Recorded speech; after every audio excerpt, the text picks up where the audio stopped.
गर्मी का मौसम था। सूरज जैसे आग उगल रहा था। मिट्टी सूख चुकी थी, खेतों में दरारें पड़ चुकी थी और गांव के कुएं का पानी भी अब आधा रह गया था। ये कहानी है एक गरीब किसान रामू की, उसकी पत्नी सीता और उनके छोटे बेटे गोपाल की, जो इस चिलचिलाती गर्मी में भी अपने अस्तित्व की लड़ाई लड़ रहे थे।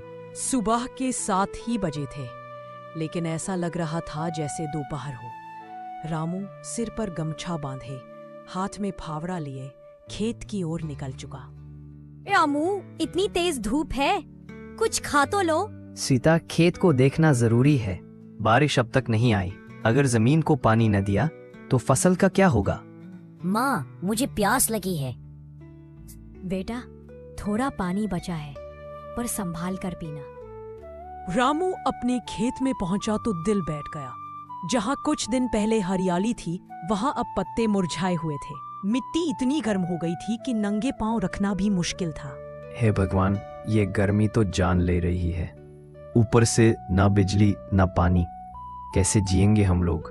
पास ही एक पड़ोसी किसान हरिया आता है। रामू, अब की बार भी कुछ ना होगा तो कर्ज कैसे चुकाएंगे? पता नहीं भाई, अब तो भगवान भरोसे हैं सब। सीता घर में गोपाल को पंखा झल रही थी।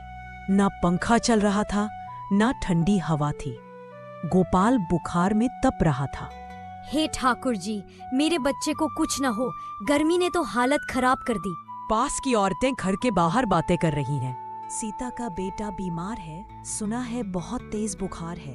गर्मी की वजह से गांव में कई बच्चों को उल्टी दस्त लग गए हैं। पानी भी साफ नहीं मिल रहा। गांव का एकमात्र हैंडपंप अब सबका सहारा था। लोग सुबह 4 बजे से लाइन में लग जाते ताकि 2 बाल्टी पानी मिल सके। पंचायत बैठी थी। गांव वाले गर्मी से परेशान थे। बिजली 3 से 4 दिन से गायब थी। स्कूल बंद थे। पशु पक्षी तक बेहाल थे। हमें तहसील जाकर अफसरों से पानी और टैंकर की मांग करनी होगी। और बच्चों का इलाज। गर्मी से गांव के 4 बच्चों की हालत नाजुक है। कुछ की मौत भी हो चुकी है। क्या हमारा कोई सुनने वाला नहीं? रात को भी चैन नहीं था। लू की हवा अब भी गर्म थी। गोपाल की हालत और बिगड़ गई थी। रामू, हम डॉक्टर को कैसे लाएं? पैसे नहीं हैं और गांव से शहर तक जाने के लिए साधन भी नहीं। हे भगवान, तूने इतना गर्मी दी, अब थोड़ी बारिश भी भेज दे।